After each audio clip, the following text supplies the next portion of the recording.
Chat! Chat! Oh, we're going? Damn. Late. Surprise, Josh. Bastard Beach. Look at the new setup. Has a... I think it looks. Chad, I think it looks damn good. Chad, I'm late. Sorry. I'll show you what I've been working on. Hello. Are you turning the camera? Yeah, I'm over the camera. All right. Where's fucking Ooh. Boom. Still don't have enough books, you lazy bastard. Resident boomer. I don't know if they can hear you. Chat, can you hear me? Yeah, they can. No one's in chat. Ooh, I haven't turned my phone on. They'll watch the replay. I think we're making progress though. I think it looks good. I really like the board. We're making progress. Time The out. boogie board. Ow! I might need to fix that one. What's the problem? Oh, yeah. Help! Okay. What's up, chat? Jim from Florence? No way. Is that better? There we go. Is that the Jim from Florence? What's up, brothers? I got two mouses. From the other show? The other show? Do you know who that is? Yeah, I know who he is. In real life? No, I don't know who he is. Oh, okay. I know you know who I'm referring to. I bet he's on your channel. I bet he Googled you. That might be it. Jim from Florence, confirm or deny. Your correlation to it wouldn't be the other media. It is. That's crazy. Yeah, he's in your chat. That's crazy. He's in your chat. That's what I figured. Okay, all right. What's up, dude? Good to have you here. Now you can watch some next level conservative now content. that you're here, Mr. Jim, Jim from you made a. You reach out to That's Josh crazy. or me. We would love to have you on in the studio. We also you don't can have do to come Zoom. on. I would just like to say, hey. Yeah, we can do Zoom calls. Oh yeah. You don't even have to do that. I'm blacklisted from the show will not be named right now. Yeah, maybe I don't want to get me in trouble. But he was talking the other day. I think you missed it about how a coworker of his called him colonizer, unironically. Which to me, that's like an honor. That's like, I'd be like, hell yeah, dude. I appreciate it. Thank you for the compliment, dude. You outnumbered us 1,000,000 and we rocked your shit. Sometimes I really try to be like my forefathers. And, especially the ones that founded the country. I was reading... deists. They were deists. I was reading Suicide of a Superpower by Buchanan this morning because Chad, I keep saying I haven't read it, so I'm reading it, working through it. There was a quote by Benjamin Franklin that he said, he was talking about the Germans. Let me get it right. He was talking about the Germans when he said this, but it very much applies to everything we see today. It says, they will never adopt our language and customs any more than they can acquire our complexion. About Germans? About Germans. So let's just take this British complexion and German complexion and kind of compare, and then let's apply that to what we have going on today. Right? It's not even close. What would the founders say about what's going on today? I don't know if they would even have words. They would have something, but it wouldn't be words. Pursuit of a better life, man. That's what America was always about. Pursuit for anyone, no matter whom they be. That and to have a pool, or pile into apartment complexes and run water all day. Do you have contact with him outside of him calling in? I can if he wants to. I mean, his number shows up on our call screen thing, so I can take his number down. I've thought about it, but I don't want to. I don't know. Usually, like, honestly, if people ask for my number on the air, like if people call in and we have a rapport and they ask for my number, I give my number out to everybody. So. Jim, just shot mine into Josh's chat if you want to reach out. I'm not afraid, dude. My wife doesn't like me telling people where we live, but it is what it is, man. I kind of got to do what we got to do. I mean, I get it. I get it. But I think we'll be okay, Josh. I think I can take care of this house. Thumbnail is World War II. Let's spend 5 minutes on World War II, and then we can talk, or World War III. Sorry, and we can talk about World War II too. We can spend 5 minutes on World War III, and then get into whatever else we're going to talk about this show. Good deal, Jim. Yeah, come by anytime. He responded. Yeah, perfect. Where we at with World War II? What we have? The only thing I've seen today from Trump really was him saying that he's not going to deport the illegals. Did he say that? Yes. What are we doing? I'll pull it up here in a second. Let's get through this Iran gobbledygook garbage that we have to get through real quick. Hold on. Well, Before you do that, I want to quote Trump real quick. I want to quote him from like 2008 or 2010. He said something. This is a loose quote. Let me paraphrase. If you go to war with Iran, you have very bad negotiating skills. He was talking about Barack Obama, and he said, it was like 2012 or something. Yeah. It's because Obama has bad negotiating skills. It's like, dude, we've been going to war with Iran for the last both presidencies of yours. It's like, I know it's not you egging it on. I know that. But the person that is egging it on, you need to get in control. Well, and the funny thing is, I've heard it basically said, it's like the best thing that he can hope for at this point, the very best thing is getting an exact copy of the Iran nuclear deal that he tore up. Like, because I guarantee what he was thinking was he's gonna tear up the Iran nuclear deal and get a better one, which didn't happen. And now he's between a rock and a hard place, and he has to get some kind of deal, or else we're going to war. And best case scenarios is exactly what we had before, which honestly is probably not going to happen. Let me pull it up. Since we're talking about it, let me pull it up here. I'm about to hit a button. I don't know what it's going to do, so bear with me, chat. Okay, well, where is that at? Let's go here. Boom. Nope, not what I wanted to click on. Get out of the way, dude.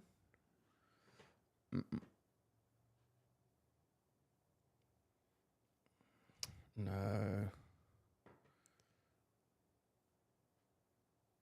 Here's that quote, boys, girls, ladies, gentlemen. As president, the 13 states were 99% Protestant.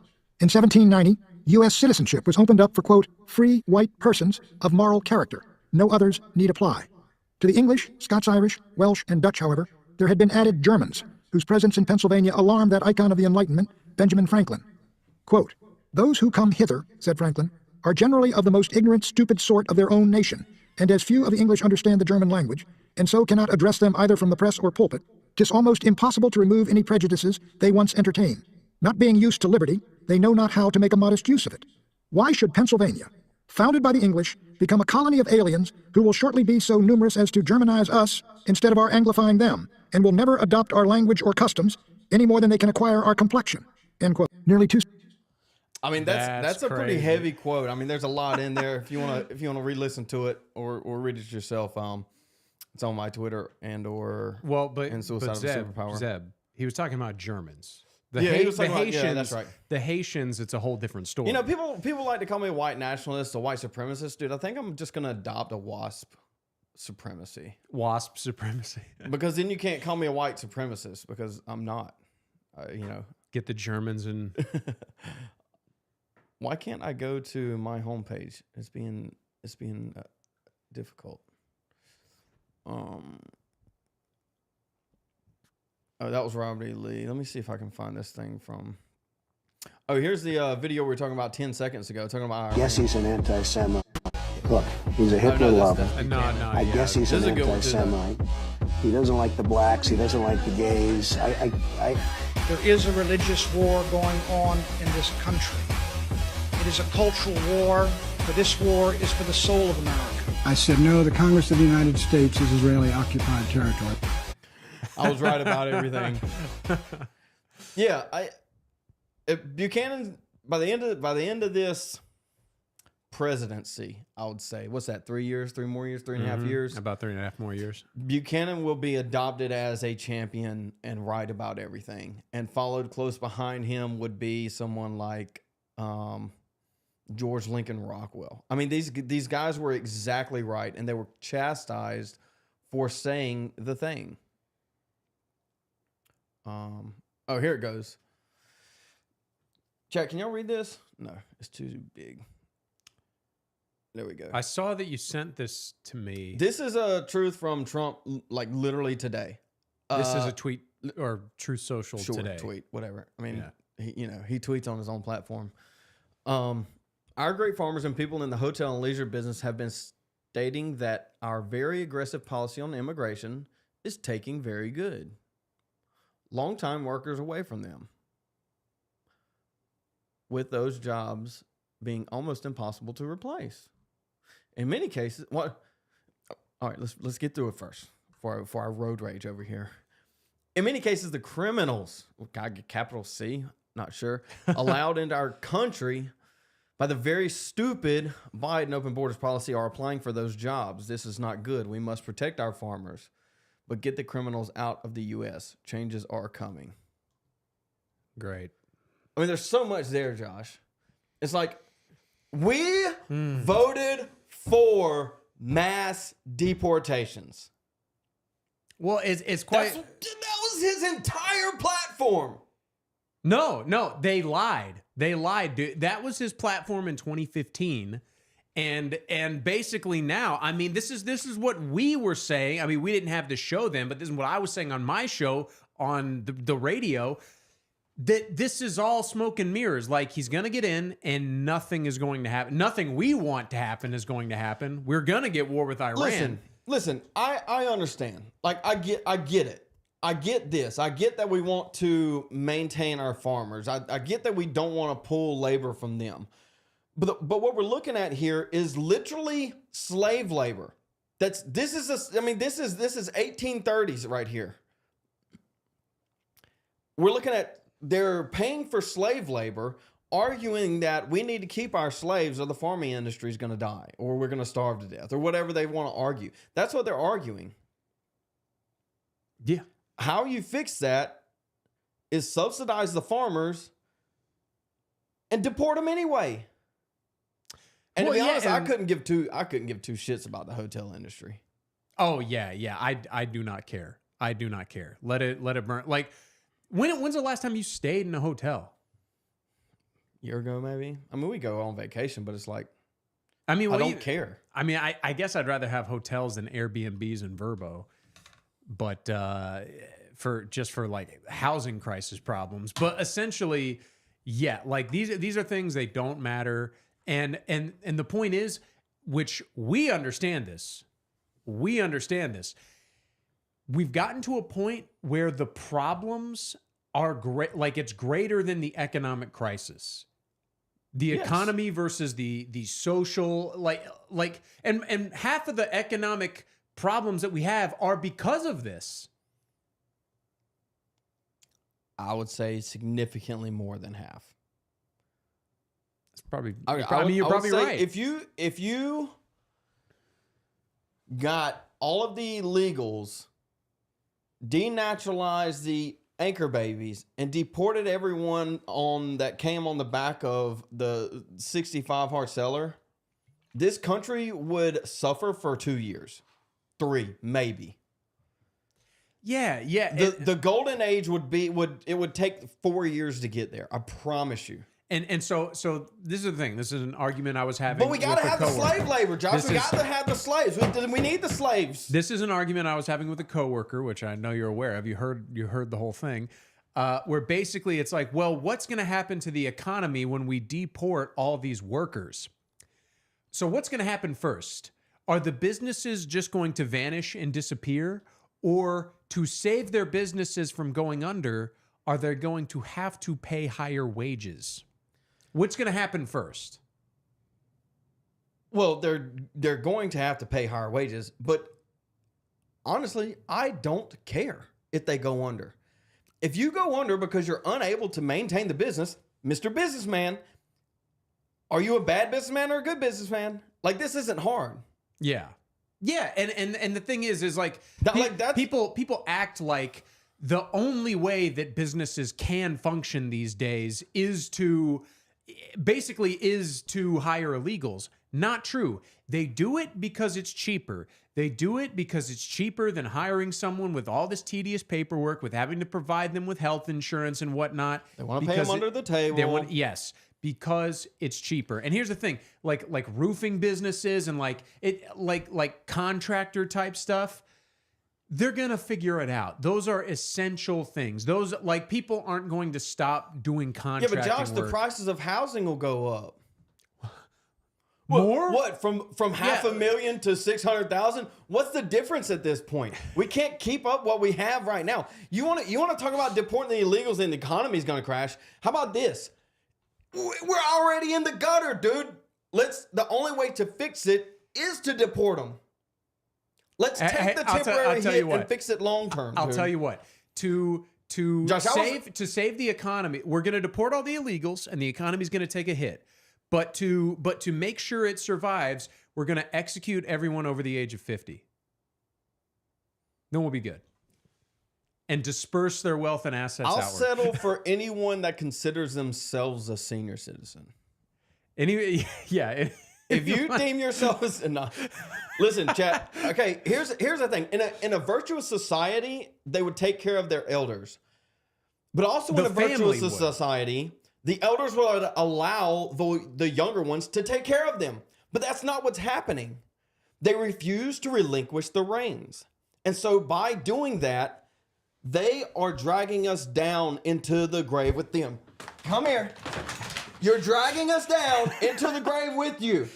Let go. We can swim, Mr. Titanic. We don't have to drown. Jim, if this is your first show, this is pretty much how it goes. Jim from Florence, welcome to the show. But boomers need their strawberries. Yeah, man, they gotta have the strawberries, dude. They really need. I always think about the tobacco industry. They crippled farmers into the tobacco industry by buying them out, by subsidies.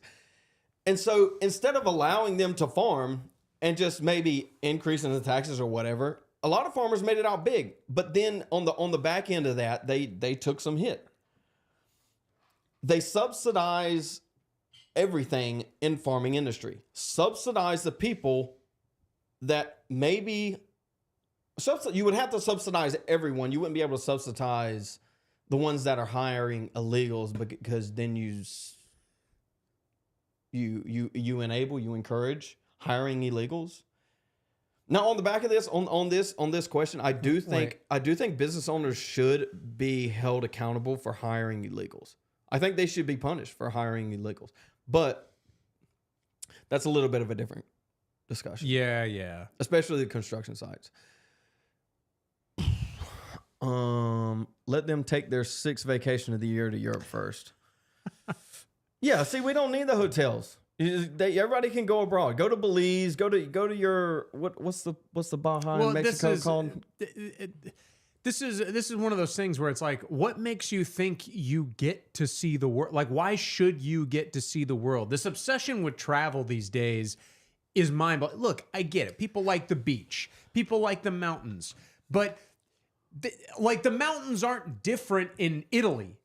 Instead of pissing away your grandchildren's inheritance, your children's inheritance on like Jim says, expensive vacations and morphine for the last 8 years of your life, how about just die a painful death like people have for all of human history? That's part of life, is dying horribly and just staying in your house. There's not much else going on in the world. Is the food really that better in Italy? I don't know, Josh. Let's go down to the local corner store and find out, because we've imported all of them. There's no point in everybody wants to travel. I want to go experience the culture. Just go next door. We've imported everyone. This is the discussion. If you want to travel, we can go travel, but let's make a compromise that we keep the culture in the culture, right?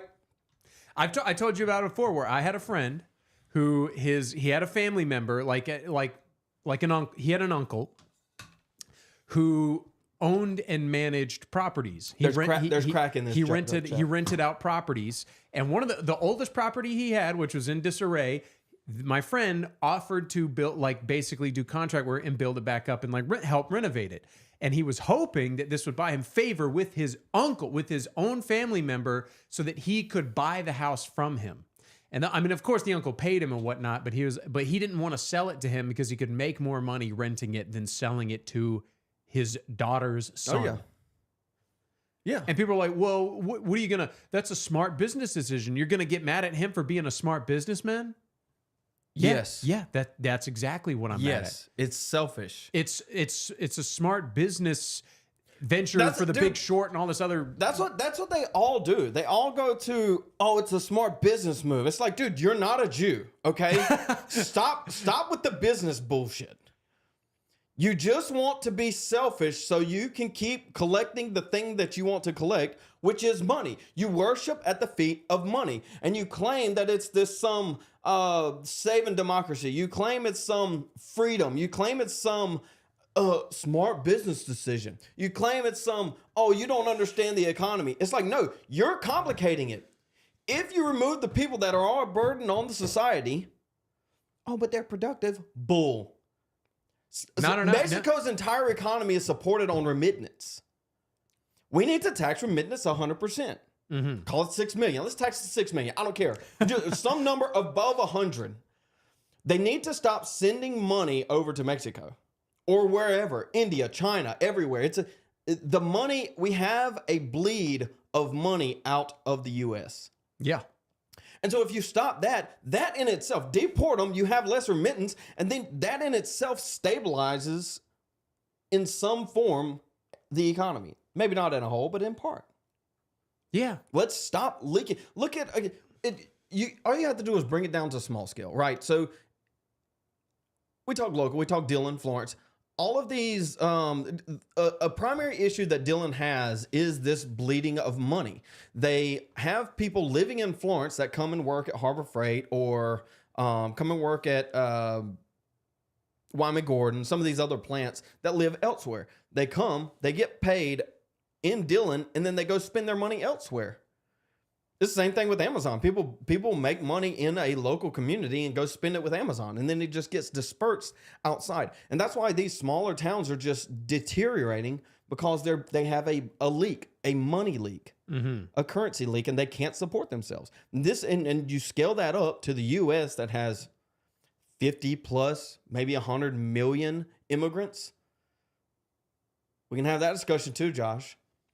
There's at least, like, if you claim there's anything less than 30 million, you're just delusional. You're just delusional for the sake, it's a bad faith argument. I don't even remember where I was at. I wonder what oh yeah, got we're leaking money. You stop the leaking of the money and it stabilizes the economy. You're trying to complicate all this shit. It's simple. Stop sending your money overseas. And the industries. The manufacturing. GM's actually building a factory over here. I heard, though, there's a very high likelihood that the plane that went down in India this morning was built built in Charleston. Oh, don't doubt it. Don't doubt it. Have you not heard the conspiracies of Boeing? That they killed like 2 witnesses? I know those. Well, there was like 11. 11? I knew of the 2. Anyway, some of the people that, I think they killed 4. I think 11 came forward. And basically they all said that the DEI in there is so aggressive that the entire plant is incompetent. I'm not surprised by that. That's very, very paraphrasing. Fact check me on that, chat. But I mean, I don't doubt it. Built by whom specifically? Yes, exactly. But this is a discussion for another time. Is built by whom specifically? Well, these ones aren't illegal, but they still have planes falling out of the sky with their name on them. Money has always been recirculated into the local economy until recently. Yes, you can think the internet and multiculturalism, immigration without enforcement. That's exactly right. And it's increased. It's have such a increase on inflation and it destabilizes economies. Just look at any decent sized town from like 10 years ago that didn't capitalize on massive industry. They're drying up, dude. They're just drying up. There's nothing there. Yeah, dude, Charleston's pretty bad in South Carolina. Extremely liberal. But that's because half the people that live there aren't from South Carolina. Yeah, we're gonna send them back. After we fix this illegal immigration thing, they're going back to New Jersey and New York. We're sending them deport the Yankees. Where we at, chat? We're talking about. Did we ever get around to World War III? Is that happening? Is it happening? Has anything ever happened? I don't know, Josh. Does anything ever happen? This one seems a little bit happening. You think so?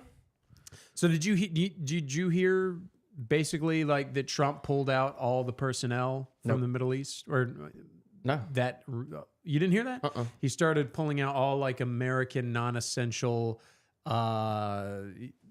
people from the Middle East. Now, I do think that's probably posturing to try and get Iran to come back to the negotiating table. But we definitely know that Netanyahu will take advantage of that. In what way, I don't know and won't speculate. World War III updates. Oh, nice. Let me see if I can find anything, chat. Nothing crazy. Let's see. No, I don't want to talk about Guam capsizing. I know we already kind of talked about it, about like rewatching Lord of the Rings, but rewatching it, I was like, there's a lot of stuff analogous to what's going on now. Tolkien knew what was up. What's the number one hit, by the way? Times of India, chat. What is this? I keep seeing Times of India. I had never seen anything out of India in my life until the past couple months. Now the Indian time, now all the top hits on Google are Indian sources. I mean, we did that show a few weeks ago where we just Googled something newsworthy that was very vaguely related to India, and the top 5 sources were Indian press agencies. Who is it? Sundar Pichai? Sundar Pichai. Yeah. They're obviously rigging the results in Google. Why would Times of India be anywhere close to the top? It says video. Let's see how thick this accent is.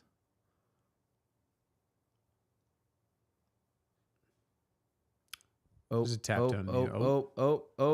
I mashed the button. Sorry, chat. Bear with me. Top left. I would like to emphasize this. Every means, every weapon at our disposal. We will not let this happen. We will use I would like to emphasize this, Well, This is just a video. Allied Axis powers, what kind of teams are we looking at, Josh? BRICS versus the Western Empire? I guess. We'll see. Chris B says, Times of India, Times of Israel, always on top of my group. That's exactly. It's such a coincidence. It just, there's no reason behind it. It just happens that way. It just happens that way, man.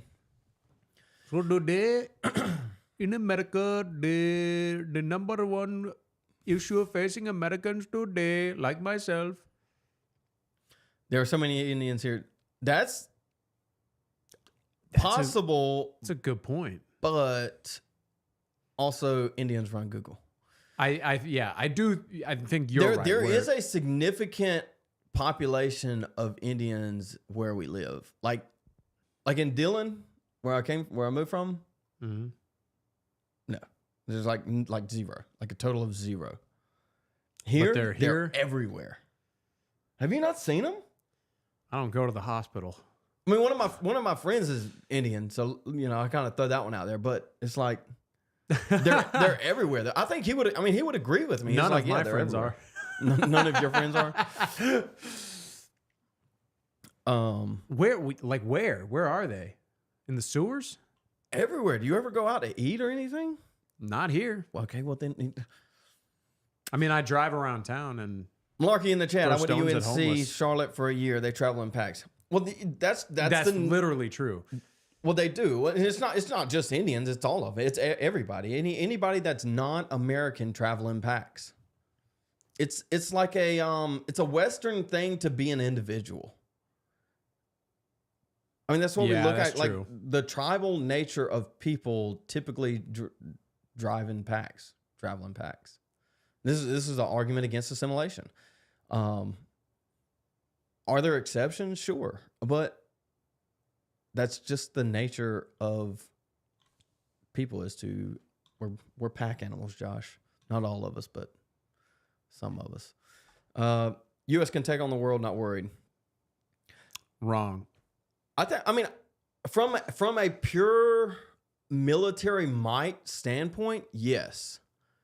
From a philosophical, going to place ROEs on everybody to where you can't engage until you're dead already? No. Without factoring in nuclear bombs, I don't think we can. You want to look at some numbers? We would wipe the floor with every other nation in the world. Wipe the floor with them at the same time. Yes. Yes. Just from the standpoint of military might, it's not even close. Even if that's true, I don't. We're gonna do some Googling. I don't this is about to be fun, think Josh. it's we're about to do some learning. Even it's not even close. Like just having that in the back of your mind for now. I mean, really. I mean, who's that benefiting? Netanyahu? What? Just for Americans to be having that mentality. I mean, the kind of strain that going to war with like Taiwan, you are not with Taiwan, but like with China, Russia, and Iran all at the same time, we wouldn't. I don't know if we wouldn't survive it is the right thing to say. I would have to. I'm probably gonna have to do it individually. What do you want?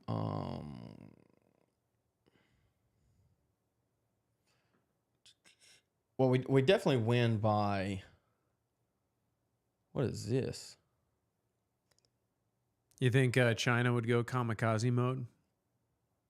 Well, yeah. They probably don't even need to with drones. They would try to win with attrition. In an actual war, that like the drones in Ukraine wouldn't work in an actual war. Why not? Because we would produce something that's like some type of EMP to drones. Like they wouldn't be able to fly. Like that would never work. China could produce all the drones they want. You think Russia couldn't do that? Russia doesn't have that capability? I don't know what they're doing, dude. I got no idea what they're doing. I don't know why they can't counter the drones. I feel like that's an easy fix. Just run around with like I mean, we were carrying 50-pound batteries. Like, give me like a 30-pound network EMP that I can turn on and off. Like that. Like I feel like that wouldn't be hard at all to create. Oh. Well, yeah. Why didn't they think of that? I don't want to do it. Just can. Yeah, I think we can. I want to look up some numbers real quick, just on like some of the larger crafts. Let me pull this up. This thing is aggravating me. Let's do U.S. military. I can't type, chat. Aircraft. We have like 10. No. I remember the first time I heard how many aircraft carriers we had, I was disappointed because I thought we had like. Well, we have like what's 200. called LHDs, which is what I was on. There are 50 active aircraft carriers in the world operated by 15 navies. The United States has 11 large nuclear-powered Cato Bar fleet carriers, each carrying around 80 fighters, largest in the world. I bet there's a chart. I like looking at charts. It makes it easier, dude. Not what I wanted to look at, but okay. Here we go. This helps, maybe. Second aircraft carrier. Yeah, I mean, we're sitting on 11. I think the next one is like 4. What year is this? Does it say 2019? I think China has like 4 maybe. But the point being,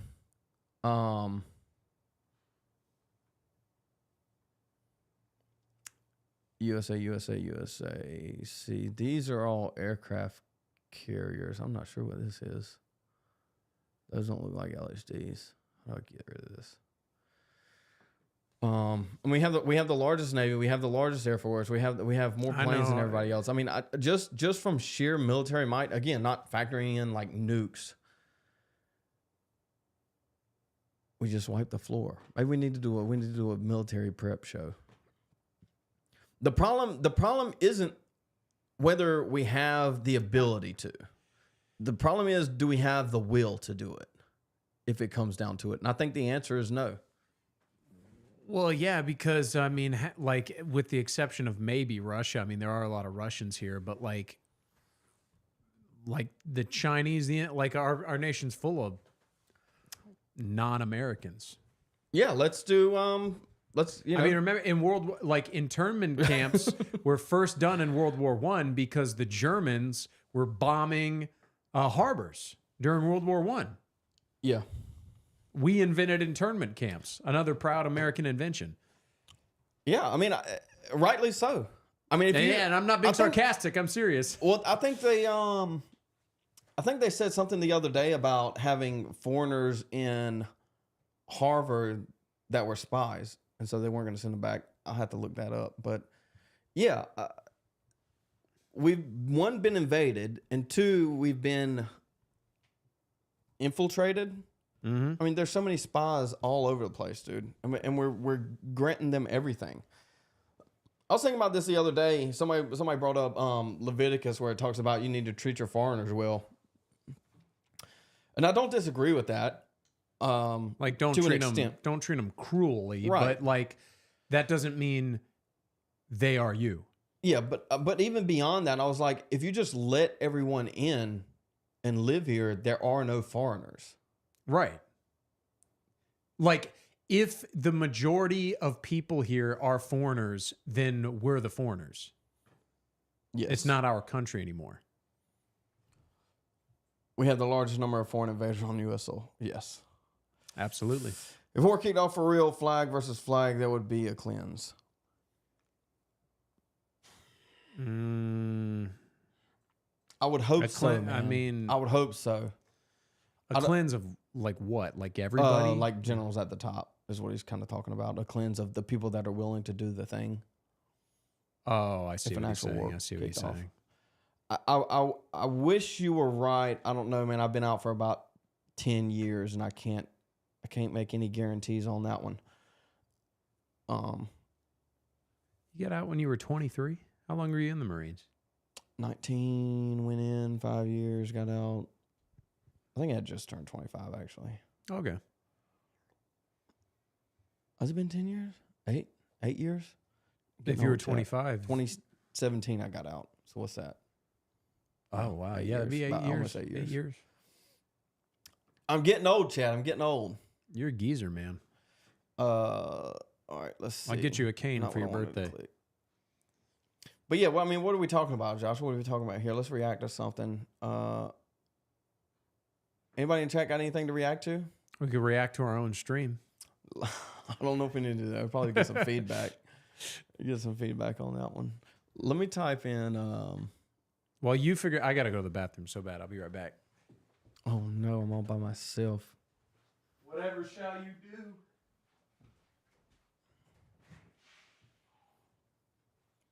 I'm going to be quiet. Let's just sit here in silence. Sit here in silence, chat. Also, we can admire the background. I think it's coming along. I wanted it to be, Chad, I wanted it to be busy, but not overdone. not busy. I don't know. I think we're getting there. I need to brighten Josh's corner up a little bit more. What do you think? Yeah. I can't pull you around to the other side. I wish I could do that. Oh, Malarkey did send me something the other day on X. Let me see if I can get to it. Messages. Boom. Oh, that was LA riots. Yeah. We covered that. Josh, I'm just in here admiring my admiring your handiwork. Yeah. Yeah, I mean, on the same discussion that we were talking about Donald Trump and not deporting the illegals because they're not criminals. Let me pull this up for you. This is Matt Walsh, but also Massey jumped on it. Massey was Josh's black. Leave him in the dark. I told him I need to brighten their sound up a little bit more. Yeah, no, the shirt pick was not a great choice, but Jim said, anyone going to the No Kings protest? Josh, you going to No Kings protest? no. Let's go do some man on the street at the No Kings protest. How do you think that's going to go? I'll wear my American flag shirt. Probably get bottles smashed over our heads. I don't know, dude. I think I can. All the Mexicans are little midgets. I think I'll be okay. How many Mexicans do you think I could take? Ooh. Okay, here's the thing. Are we talking about like third generation Mexicans or the ones that just got here? Because if it's the ones that just got here, you could probably take on 10, 15. Yeah. You know, they're all like somewhere 3 between feet tall. 5 and 10. I think I could easy 5. Yeah. It'd And be like fighting 10th graders. yeah. And like 10-year-olds. with like maybe 3 or 4 regular like Americanized like mixed Mexicans. But no, Jim from Florence. I mean, No Kings protest, and Josh and Kim was talking about this morning, and then somebody called in after that were talking about the authoritarianism. It's like, well, first of all, neither Ken or this caller understand what authoritarianism is. Like they conflate totalitarianism with authoritarianism, and see, this is the problem. People think that they know things. I'm guilty sometimes. People think that they know things and then they apply it and make this argument. And it's like, you're not even close, dude. Mm-hmm. You're not even arguing for the thing that you think you're arguing for or against. It's like you say, what was he saying? Give me an example of an authoritarianism that is doing well. I was like, okay, El Salvador. Let's just go down the list. El Salvador, Great Britain for 1,000 years.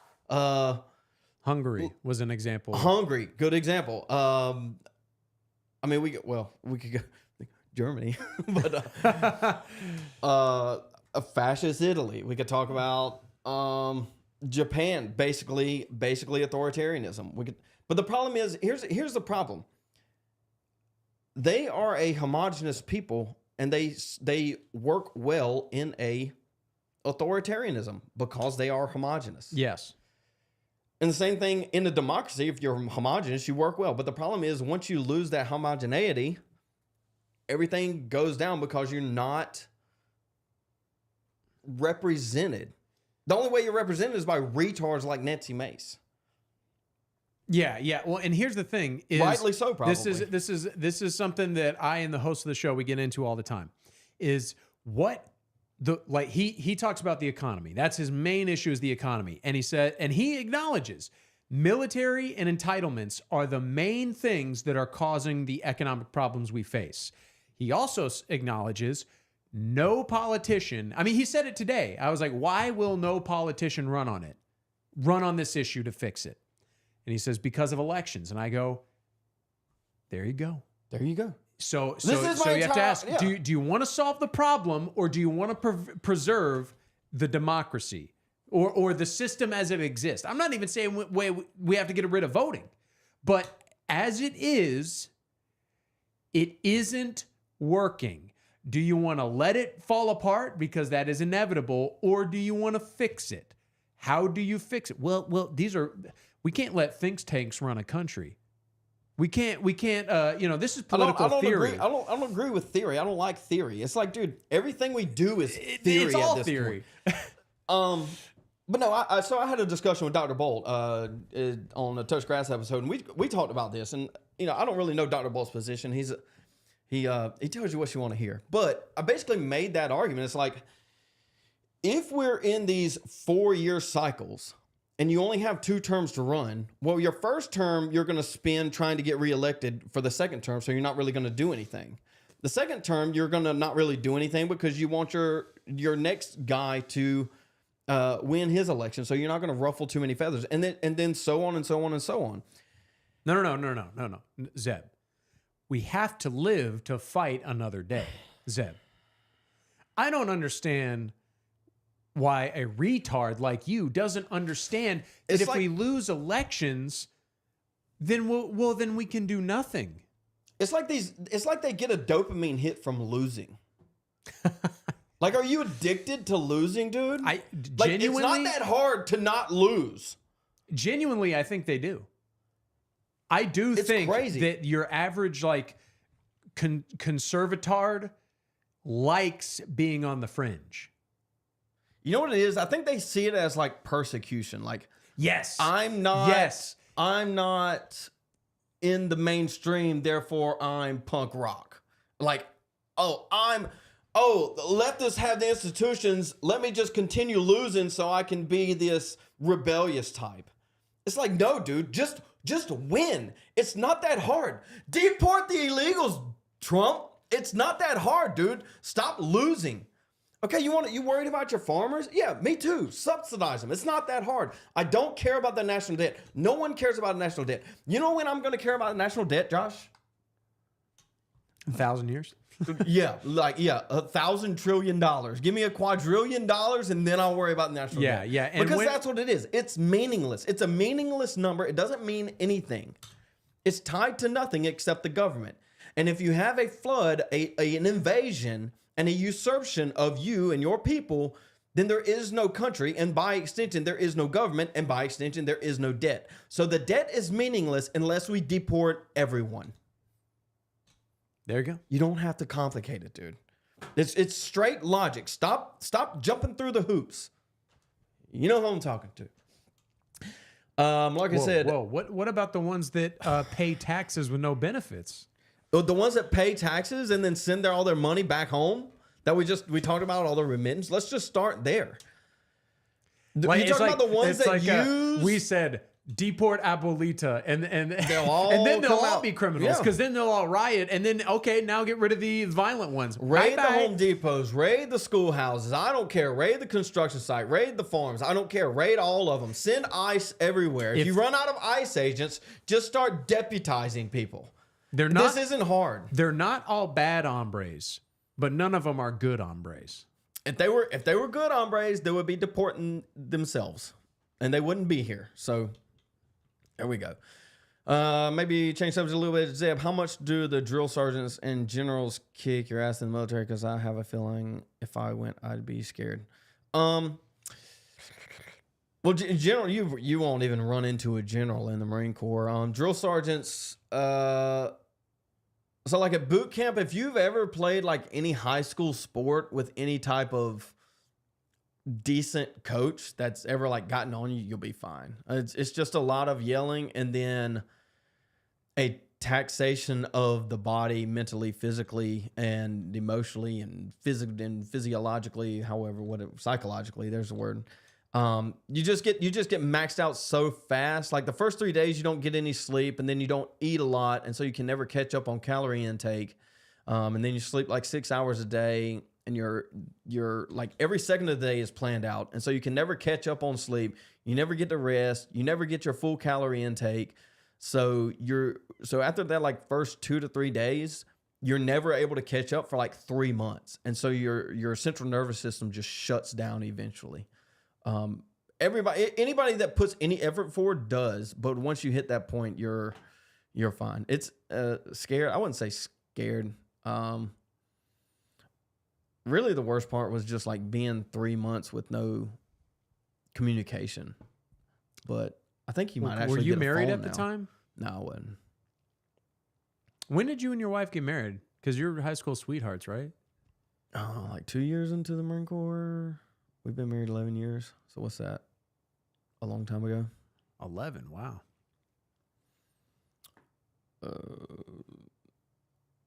Let's say. Do what they say. They provide a method to get strong enough. We're talking about. I guess we're talking about drill sergeants.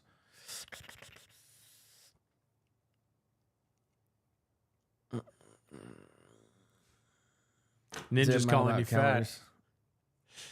Dude, all right, so here's a little story for you. Everybody was mad about calories. I'm talking about everybody was mad about calories. We had one dude, his last name was Dennis. He was on suicide watch. He wanted to kill himself. But they wouldn't let him quit, which is I didn't like. Like they wouldn't like he was trying to quit and they wouldn't let him quit. But what he would do is in the chow hall, you can get like peanut butter and jelly packets to make a peanut butter and jelly if they are serving something that you are allergic to or whatever you can't eat.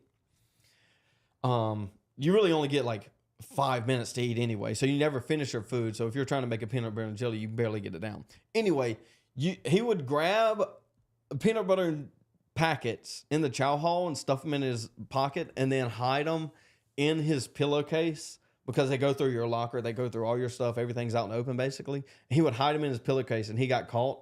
We all got straight destroyed because he was hiding peanut butter packets. He's literally Private Piles. He got he didn't do that much more after that night. Or he never got caught again, that's for sure. Never had a food in the army. You can eat as much as you want if you get in fast enough. What happened to him? Did he quit? They passed him. I think he eventually passed. This was just in boot camp. Once you get into the fleet, once you get into the regular army, it's not a big deal at all. You eat all you want. There's some good like chow halls. They have like straight buffet. Dude. That's why some of them get big.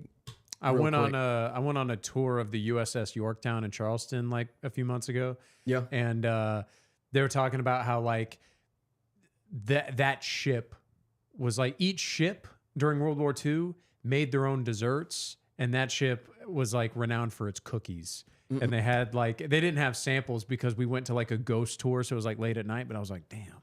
I want some ancient ass World War II cookies, man. That sounds good as hell. Listen, if you ever go in the military, you go in the Marine Corps, go in the Army, Navy, whatever, and you go on ship, here's what you do. You make friends with the cook. You make friends with the cook because when they close out, they make their own food. It's kind of like you go to the bank, wear a yarmulke, no matter what. There you go. But yeah, make friends with the cook, and so you get 4 meals a day. Dude, they used to make these quesadillas with like some quesadilla sauce. Bomb. Anyway, I got a 4th meal every day out of the cooks because we were cool. I had it pretty easy on shit. We were a sniper platoon, so we didn't really have any duties, if you will. So I was on a ship for 9 months with no duties. Eat, sleep, workout. That's what I did for like 9 months. I wouldn't call it fun, but it was not bad at all. So what was the longest stretch where you were on a boat for? 9 months? We had 2 ports. We had one day port in Spain and 1 2-day port in Greece. I mean like between ports. Like what was the longest stretch where you were like on the sea? It was like 180 days. I remember, so every 90 days, if you're out at sea for 90 days, you get like this beer party and everybody gets 2 beers and you just kind of take a rest day. You can't leave ship or anything. You just go on top deck where the planes take off and everybody's up there. Everybody gets 2 beers and you just kind of enjoy the day. And that's like every 90 days. I know we had 2 of those without a port. So what's that, 180 days? That's 6 months. Over 6 months. Yeah. A long time. It was a really long time. Damn. It was a long time. So you literally like never set foot off this boat for over 6 months. Half a year. Yeah. That's crazy. Yeah, it was a long time. There's a part of me that I don't know, man. I got like you know, like they say, like all men are drawn to the sea. There's part of me that like that sounds cool, but actually doing it would probably suck. Did it? The only part that really I thought sucked, at least from my position, obviously if I would have been like a regular grunt, it would have sucked a lot worse. Because we got in with... Keith says show volume is always low. 3, 2, 1. It might fixed. be... Is it fixed now? Is it fixed now? How about now? It's wide open, boys. I could probably fix it on the road. Hey, but... Ninja said Marines had the best everything in Hawaii. That might be the only place. Air Force usually has it pretty coasty. I did do some work on a Coast Guard base. That was legit. I had fun there. And in Cuba, there was a lot of Coast Guard guys there in Cuba. They were Expeditionary Coast Guard. They were cool. If you're gonna join, go Coast Guard. Anybody, go Coast Guard and then go Expeditionary. Malarkey if you're thinking about it. I've never had an interest in joining the military, but the kind of stories you're telling compared to like what I went through in broadcast school, like I was dealing with so much faggots, dude. It like they were faggots. It was faggots, but well, yours were probably like literal faggots, like yes, like faggy like not even gay faggots, but like faggy faggots. You know what I mean, dude? Snarky little. One of the gay dudes was in.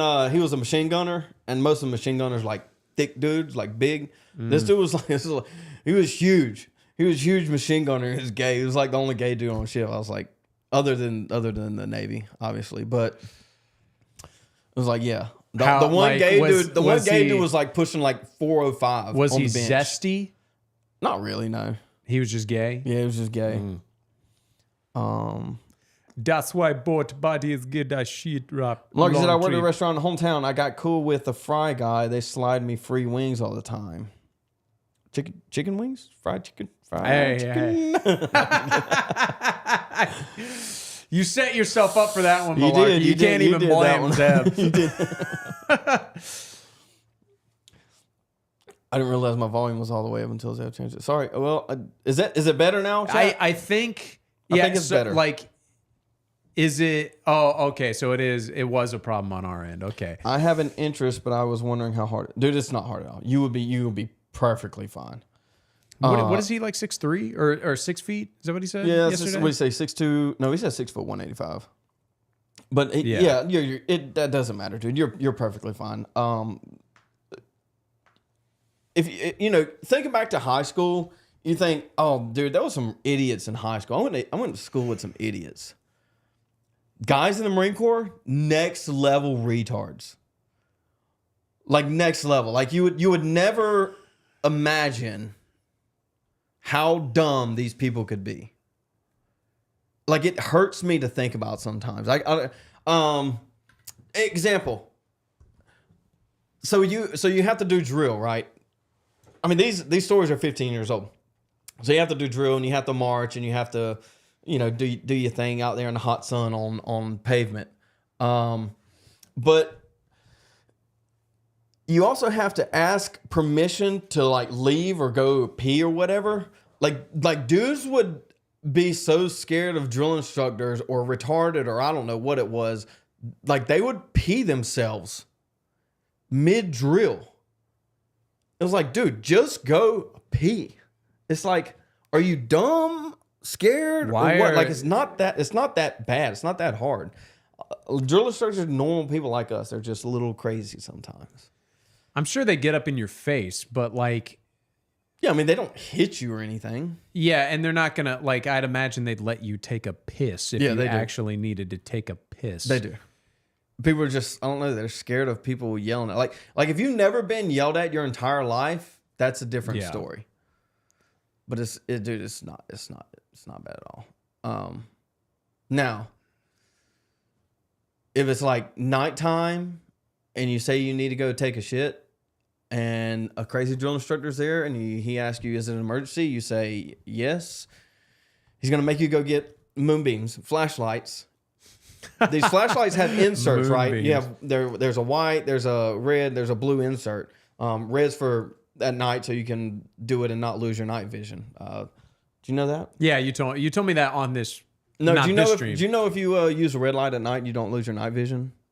It's something about the rods No. and cones in your eyes pick up red light the same way it does pick up darkness, so you don't lose your night vision. I did not know that, but That's why if you ever So you see told me. red lights in movies, that's why they don't. But anyway, this dude was that explains because I like horror movies. That explains a lot. Like like why horror movies now they use red for nighttime stuff all the time. It's also kind of creepy too.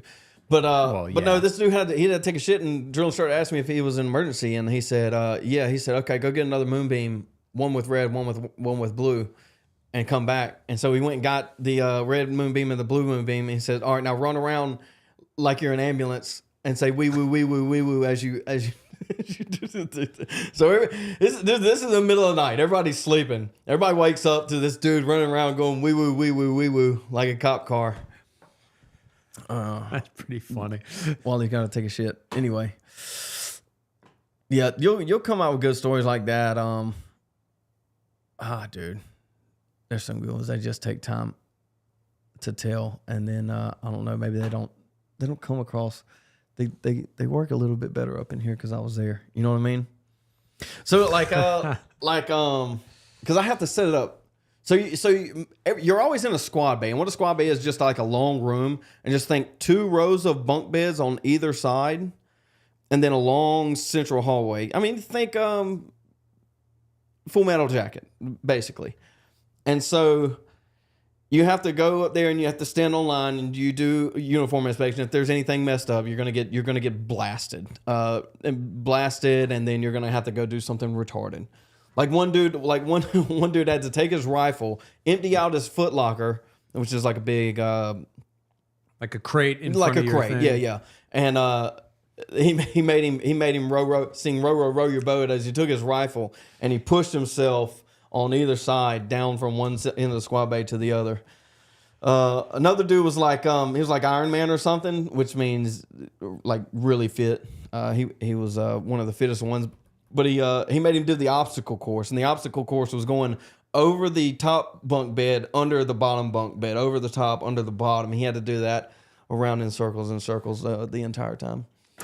Did you like? That's just boot camp. There's so many stories that you can get from going. I mean, if you're thinking about doing it, I would say, I don't know, dude. Coast Guard. I wanted to go Coast Guard. Coast Guard is you can coast in the Coast Guard. The only story I can think of that's kind of funny from my years in broadcasting is when I was in college, we had a class called TV production. And one of the things we had to do as a group project is we had to do like a television newscast. And my group was tasked with going out into Boone and finding local entrepreneurs and doing like a puff piece hit about their business. Yeah. And my group assigned that task to me. I don't know anybody like an entrepreneur. Like no one's starting a business in college. Like no one, like nobody was. And especially in Boone, it's a weed school. So what I did was I just made one up. and it was my friend who has a bunch of board games. I just said he's a board game refurbisher. He Nice. like takes old board games and repaints them, does all this stuff. So for B-roll, you know what B-roll is? Yeah. That's like in a newscast where the reporter's talking, but if it's like a car wreck, it cuts to the car wreck. That's B-roll.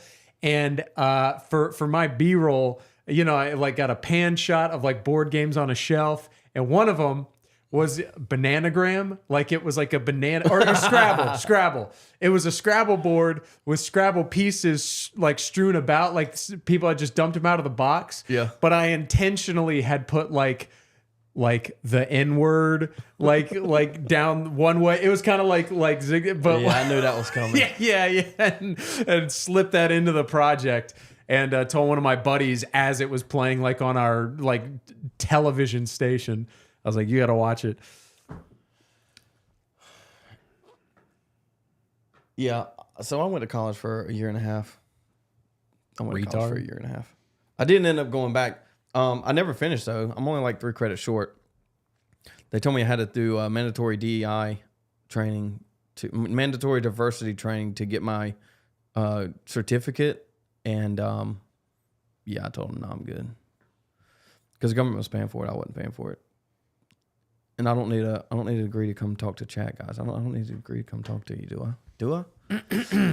I thought about getting it just for the credibility. Anyway, this is Matt Walsh talking about employers who knowingly rely on illegal immigrant labor should be in prison. Instead, we're going to back off immigration enforcement for their sake. ? Hell no, we can't tolerate this. This is kind of on the back. We were talking about it yesterday when Nick and kind of had that tweet where he brought up the list of Matt Walsh and Jack Posobiec and Charlie Kirk kind of talking about no third world immigration. Mm-hmm. I mean, this isn't bad.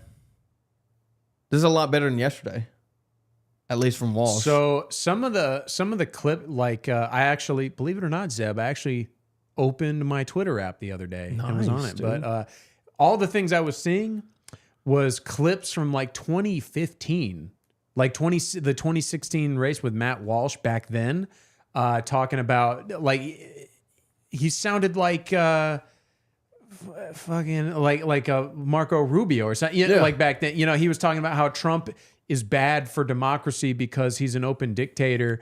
And here's the thing: all these people were never Trumpers at one point, right? Yeah. And so my point is. I actually, like, I kind of agree with Nick on this one, where I don't think these people should get a pass just for, like, basically, I think for sure they not. Need to be ostracized. They need to, well, at a bare minimum, they need to apologize for being wrong. At a bare minimum. Bare minimum. And come out and say, bare minimum. We were wrong. The quote-unquote dissident right, which is now the new right because I've adopted their policies, were right all along.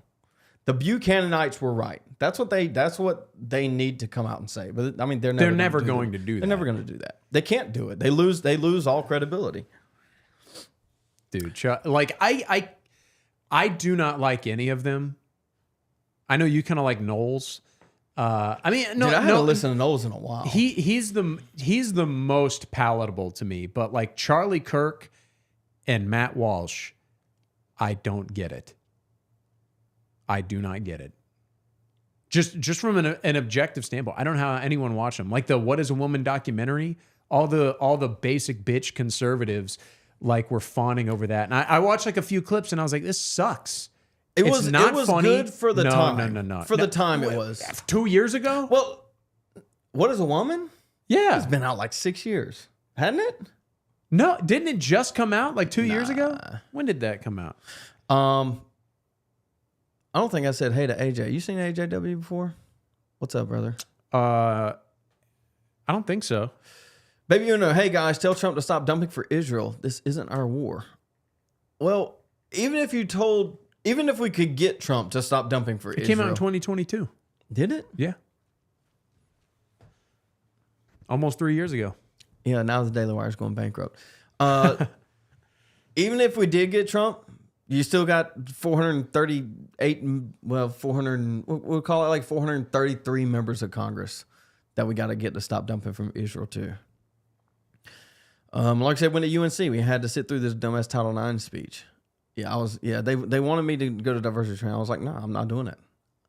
And but you needed to graduate. I was like, do I? Do I need to graduate? That's the question. Bare minimum, apologize. But that's not even going to happen. Yeah, they won't even do that. Like Matt Walsh is not going to come out as like, he's not going to say no Indians, Vivek is not an American, never going to say that. And Charlie Kirk already has affirmed the opposite. Yeah, like 3 days ago. Matt Walsh ought to tell the Jewish immigrants to keep out of the U.S. and fight their own wars. Well, yes. Bear. That documentary sucked. It did. I do not like the I think a lot of like conservative Bill Maher, like even Bill Maher is like kind of likable, Is he? Yeah, he's conceited as hell, but like I do get it. Like he's a bit snarky, but he does have charm. I mean, let's be real. I don't like him more at all. I don't like him either, but he has charm. I don't even know. I don't think he had. Well, he I does. mean, maybe he does. I don't know. I don't he think does. so. I'm telling you, he does. Matt Walsh does not have because I'll tell you what it is. It's because he's authentic. Do I have charm, Josh? Am I going to make it? Is No. that what it takes? No, absolutely not. No. Wasting my time. You know what I got? I got anger. My wife tells me I'm angry all the time. That's my secret, though. That's my secret. Governor Josh Stein just declared June as Pride Month in North Carolina. Was it not already? Probably a state thing. Well, because I remember, I mean, there was a big because I forget who the governor was at the time, but you know, like during Trump's first run against Clinton, there was the whole bathroom controversy in North Carolina. Dude, North Carolina is cooked, dog. I know. Why do you think I'm here?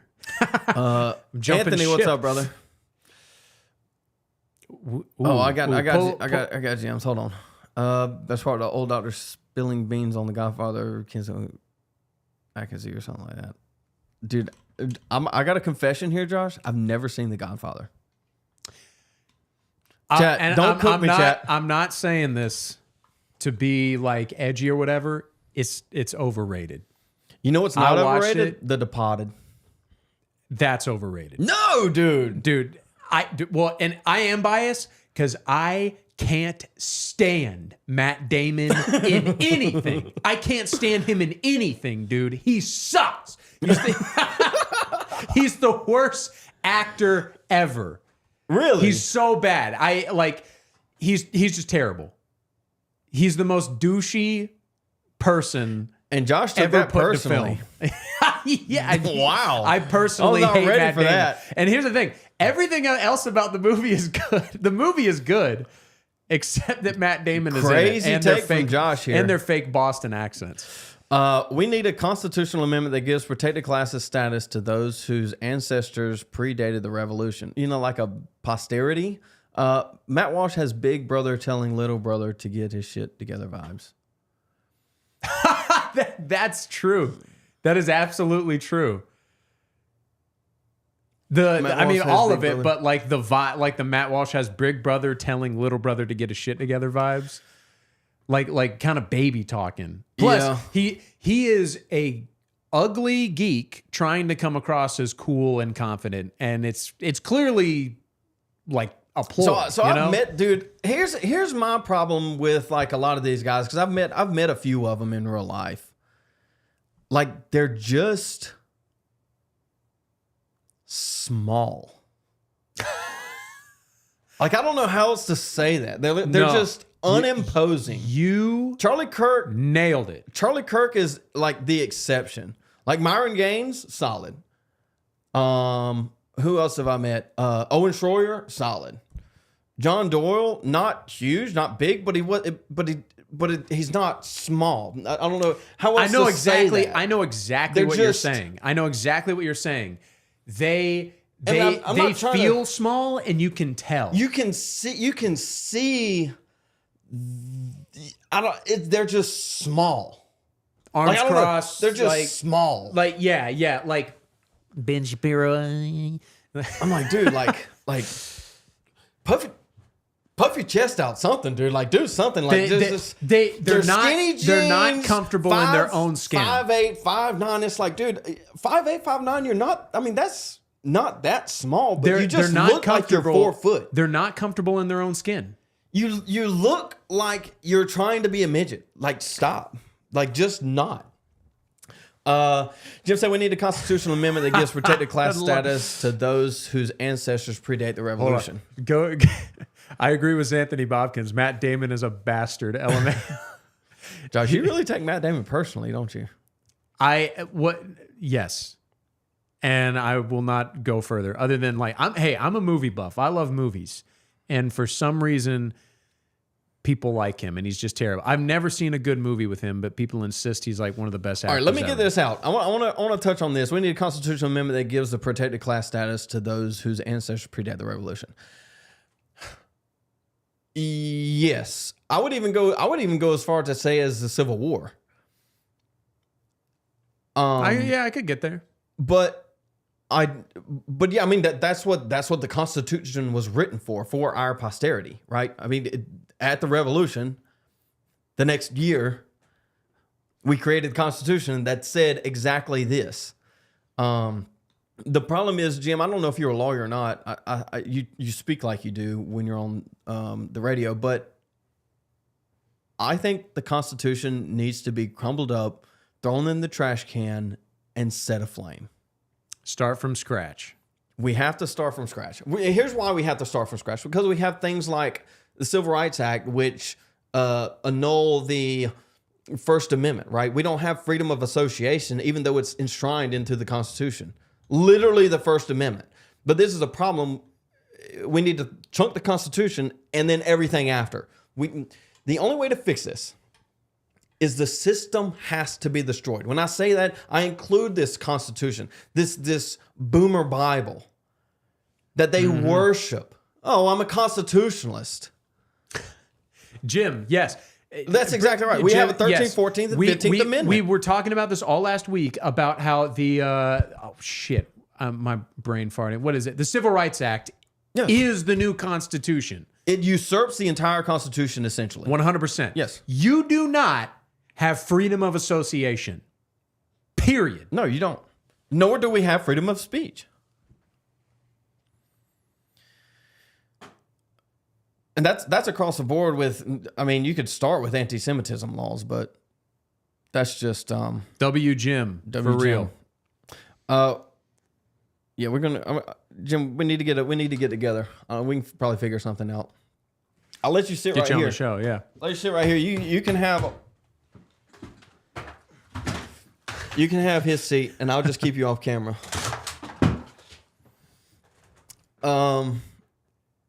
But yeah, I guess the question was, are you a lawyer or a retired lawyer? You speak like you are. I don't want to speculate because I don't want to dox anybody and get him in trouble, but he'll be fine. I don't think he's that old. He sounds kind of young. Yeah, I mean, like lawyers 40s. can retire young. Well, that's true. That's true. But anti-Semitism laws were brought in by Trump, though. They've been here long before Trump. Oh yeah. They're just cracking down. We live in this. I mean, the ADL. Post-war consensus, post-war world. Everything that exists now is a religion that worships World War II. It's a religion that worships this idea of 1964 civil rights, 1965 hard seller. It worships this holocaustic idea. That's what it will worship. I mean, America was founded. Maybe not as a Christian nation, but it was a Christian nation at the founding. And it was up until, I would say, the First World War. The First World War was a war to destroy Christian monarchs. That's why it was fought. And World War II was to finish the job. And so once you have the finished job, then you have the rise of this religion that is democracy dies in darkness. Let's worship freedom because liberty is too good. I don't even understand it. I mean, I do understand it. It's built on hate, and hate can't survive. So eventually, it's going to crumble, and that's what we're seeing right now. Baby, why do you think Trump is supporting anti-Semitism laws that prohibit certain Bible passages? Well, is this true? And in what way is it true? Where you I have not heard about this. And the anti-Semitism laws inherently, the Bible is anti-Semitic. Look, we'll start there. The Bible is anti-Semitic. Yes. The Old Testament refers to them as stiff-necked, and that's the Old Testament, let alone getting into the New. Shout out Stone Choir. They put out an episode on the Septuagint yesterday. Go check that out if you haven't. But yeah, I mean, the Bible is anti-Semitic, and if you have anti-Semitism laws, some Bible passages are necessarily going to be prohibited. Why do I think Trump is supporting this? Well, I don't think Trump is out to lunch. I don't think he's necessarily a Christian to start with. And he doesn't care. On top of Mossad controlling all of them with this little puppeteer Epstein thing, if you will. That's just, I mean, Epstein's just the tip of the iceberg, but. And real quick, Xanthony, to answer your earlier question, Sopranos is good, but overrated. It's not better than Breaking Bad. That's all I have to say about it. I've never watched Sopranos either. Have you seen Breaking Bad? Yeah. That's good. You don't like it? It's top 5. I agree it's solid. With that. I agree with that. You know a show that doesn't get enough love? It's called Fringe. You ever watched it? Fringe, like the Fringe Science. It's like a dual world, like an alternate reality. Yeah. Where they they're kind of like FBI agents, and each episode they like investigate a new. Oh no! Fringe is like there's an alternate reality that you can go to. Like it's the same reality, but it's different. Yeah. I know what you're talking about. I don't know where it's at. I watched it like 10 years ago. When we were doing missions, I had so much free time, man. I watched a ton of TV shows. The first couple seasons of Supernatural aren't bad. First 3 seasons. Then I watched like 15 seasons of Supernatural. You've watched them all? I got to like is that what it is? It was like 14 or 15. Oh no. Supernatural's the one with the 2 brothers. Yeah. Okay, yeah. I got up until where they beat Satan. And then after that, it's been so long since it was like I can't watch, like it's too repetitive, but I mean it's good. Right, let's catch up real quick. Do you feel like we are in the pre-Bolshevik or Bolshevik Revolution days if history don't repeat but rhymes? Well, the Bolsheviks were foreigners that came in, specifically a certain type of foreigners that came in and usurped the Russian oligarchy or the Russian system, and then forced a abdication of the throne, if you will. So the question is, are we pre-Bolshevik or Bolshevik Revolution?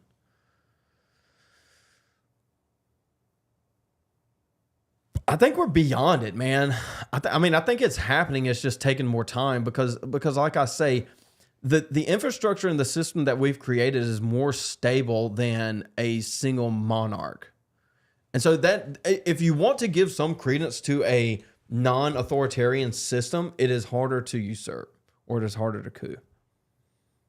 And I think that's maybe that answers your question. Can't stand Marco Rubio for damn anti-Semitism legislation. I mean, Marco Rubio is bought and paid. Marco Rubio is like an empty husk. Guys, chill. When Gen Z is 40 to 50, we're going to want to pump some brakes. Dude, they're not going to make it to 40 or 50, dude. It's going to happen a lot sooner. Maybe when I'm 40. That's what, 8 years? 7 years? Yeah, it's not going to take long, dude. Well, as soon as Gen Z is able to vote, like in mass, what are they, like 20, 16, 20 now? I think this next election, you're going to start to feel it this next election. But that's the problem is they're shilling. That's if we fix the freaking elections before then, which is not going to happen. It's not going to happen. Like we haven't talked about that since the campaign.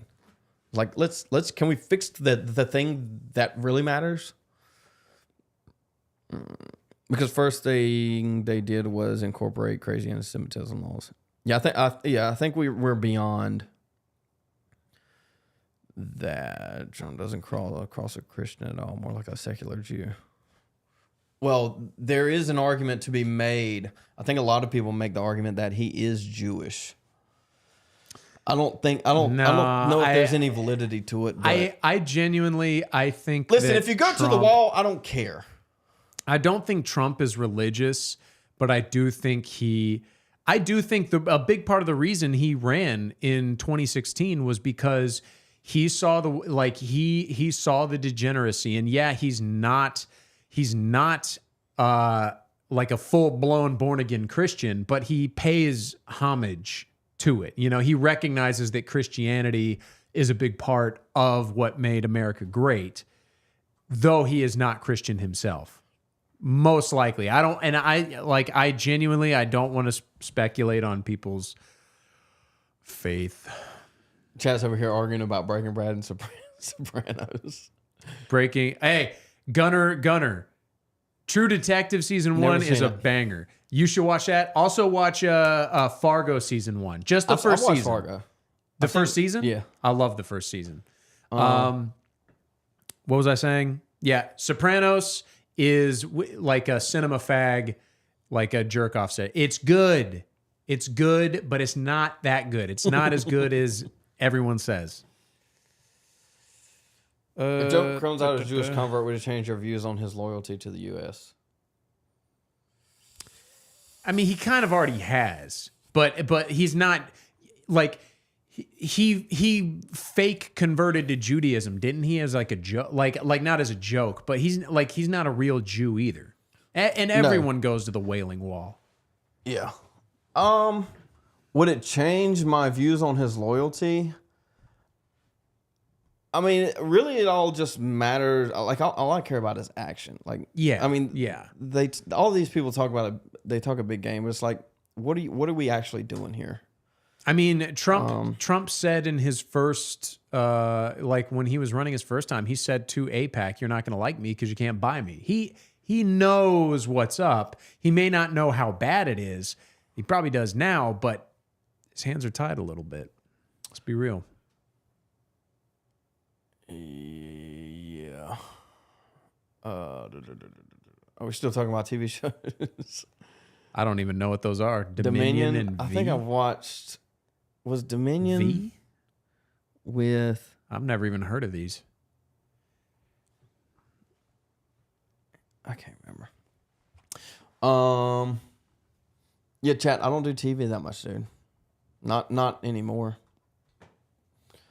Let's find something to talk about real quick. What are we at, 4 o'clock?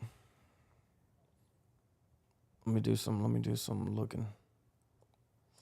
Oh, I want to address something else. Somebody said something. Oh yeah, baby. You know, he said if Trump comes out as Jewish convert, would it change your views on his loyalty to the U.S.? Again, and I said I was reading the Pat Buchanan book, "Suicide of a Superpower." He details this is more general.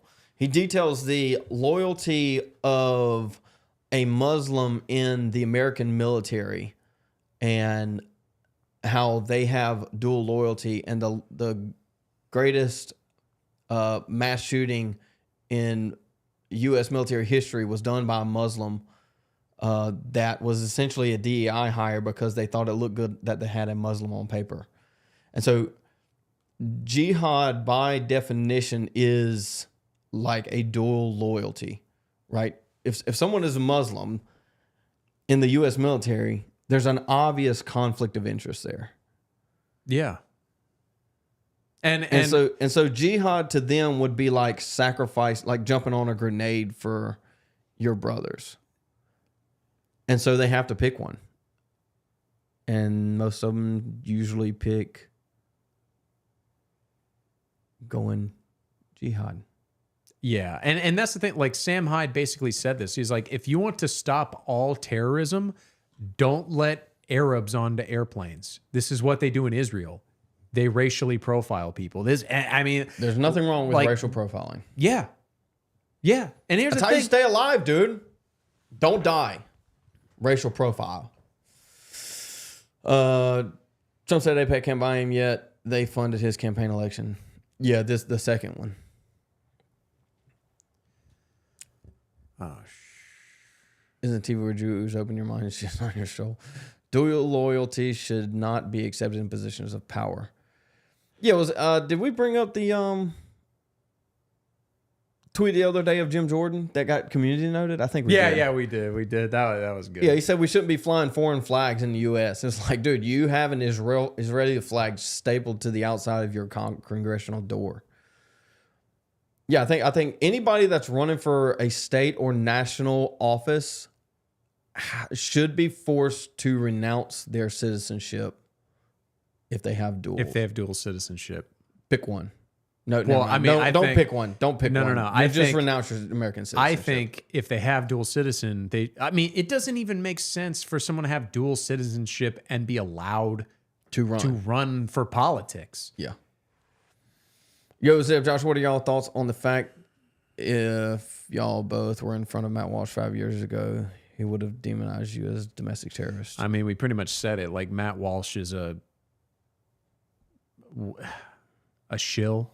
All of these guys are blow with the wind. They're scared to. They have no integrity. Yeah, they get paid to say what they get paid to say. Do you know? You know what should be done about Matt Walsh? Same thing with Steven Crowder. Just stop watching him. Just stop talking about him. It doesn't matter. Like, let him fade into obscurity. I think I need to just ignore him. Don't even engage. I need a haircut too.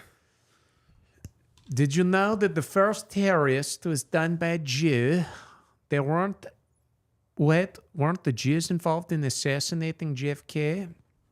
Yes, they were. You know they flew 2 planes into buildings, right? Yes, they did. 3, 4. They're supposedly 4.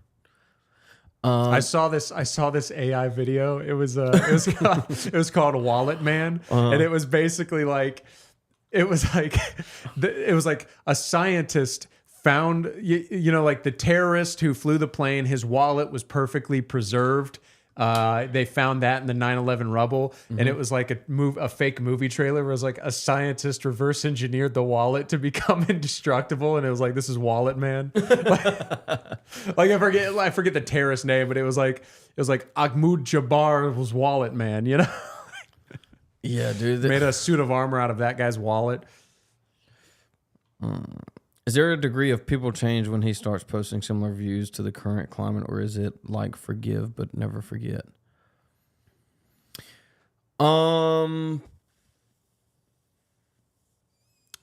Is he referring to Trump? No, he's referring to like Matt Walsh and those types. Let me see if I can get this out. Let me say something real quick. Because we kind of touched on this yesterday, this is what I'll say. The only thing Matt Walsh is useful for right now, this is my answer to your question, is if he is saying it, that means it's more mainstream. He's almost like a finger to the wind. You know what I mean? Very much so. What he is saying should not be taken seriously. Let me see if I can differentiate real quick while I'm doing something else. There's a difference between somebody that's finger with the wind and someone that's paid to play. Does that make sense? Yeah, that's a good point. And I think Matt Walsh is paid to play. Whereas somebody like Tucker Carlson is more finger with the wind. I know you might disagree with that, but would you disagree with that? If by finger to the wind you mean he's somewhat authentic, then yes. But if by finger to the wind you mean where he is basically what is mainstream conservatively, I would say, yeah, then he's finger to the wind. Can I not search my own? Twitter?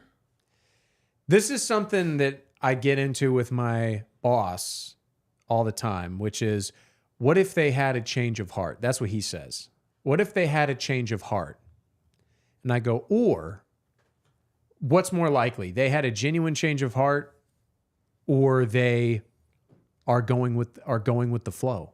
They see that MAGA is where after Trump lost, both can be true at the same time. All the people that had a change of heart, I get that. But no. Listen, both can be true at the same time. Sorry. But you've already lost your credibility. Yeah, it doesn't matter if you have a change of heart. Your discernment is garbage. It's worth nothing to us. Yes, you've already lost. Too little, too late. You're sorry. Doesn't matter. Why can't I search my own thing on here? You sound like your son. But Dad.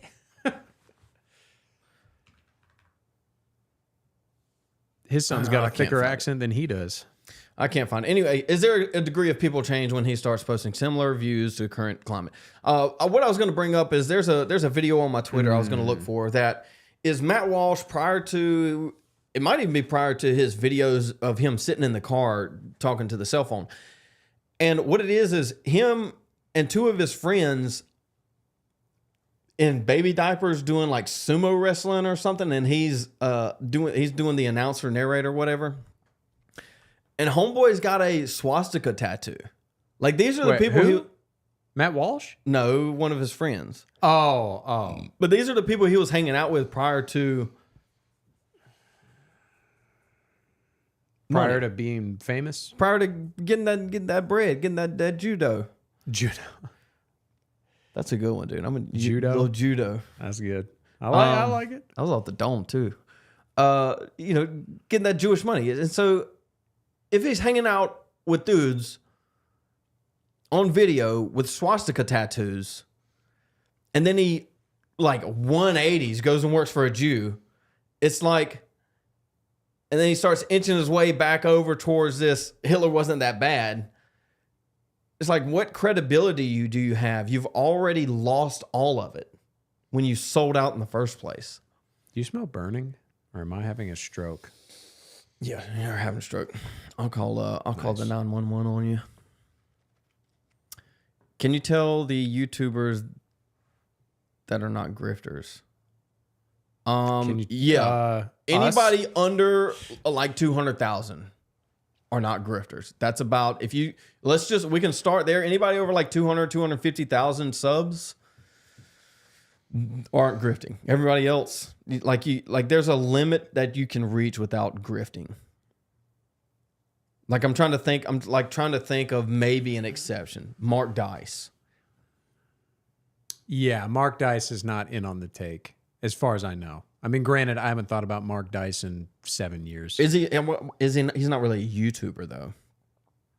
Is he not? Not really. I mean, is Alex Jones a YouTuber? No. Well, no, but like Mark Dice, I think is exclusively on YouTube and Rumble. I mean, but he's an author. I mean, he's an author. He writes book. I mean, I guess he is.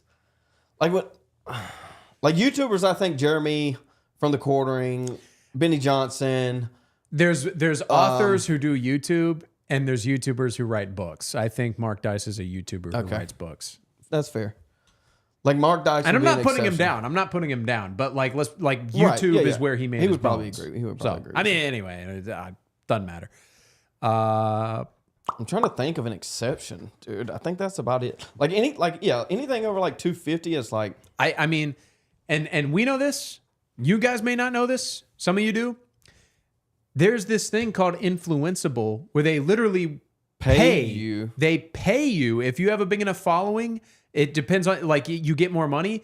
They send you a script and they're like, hey, spruce this up, personalize this, but say this. And it is for political stuff. Like, it's not like an ad read. It's like you are, you do conservative political talk, liberal political talk. Here's these talking points and $1,000. Jimmy Dore. Why does he sound familiar? I don't know. It doesn't sound familiar to me. Is he not a comedian? You're thinking of Jimmy Carr. No. Jimmy Dore. There's too many Jimmys. Oh, yeah. Or is he? The Jimmy Dore show. Let me see his stupid face. Well, all his thumbnails are... Hold on one second. Just smash one. Oh, ads. We got ads, chat. I 100% follow the finger with the win versus pay to play analogy, bro. W take. Yeah, one's a temp gauge, one's a comedian. Okay. I don't know him. I don't know him either. I might have to check him out. Jimmy Dore. Don't vouch, but don't disavow. Jimmy Don't Dore. know him. One's a temp gauge and one is a chameleon. I think they're kind of the same thing. They're kind of the same thing. If a you chameleon, can be both. If a chameleon is turning blue, then you know it's okay. Like if Matt Walsh is turning blue, then you know it's okay to be blue. Yes. Excuse me. Yeah, I mean, they kind of blow together, but I think they are separate, but you can be both at the same time. That's a little bit of a pretzel. Credibility is the defining factor. Without consistency, the reputation is fake type beat. Lol, I think they're laughing at my judo. Like judo? That's what I'm talking about, YouTube. I'm not talking about judo, like Jew money. I'm talking about like judo chop. You ever seen that video? I got the double entendre. You ever seen that video? Diamond Dave's Ninja School. Chat, you ever seen that video, chat? Dang, that's don't go ninjin. Nobody don't need ninja. No ninja.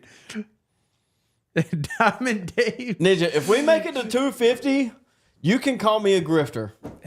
Yeah. It's not gonna happen. If I get to 250, I'll call myself a grifter.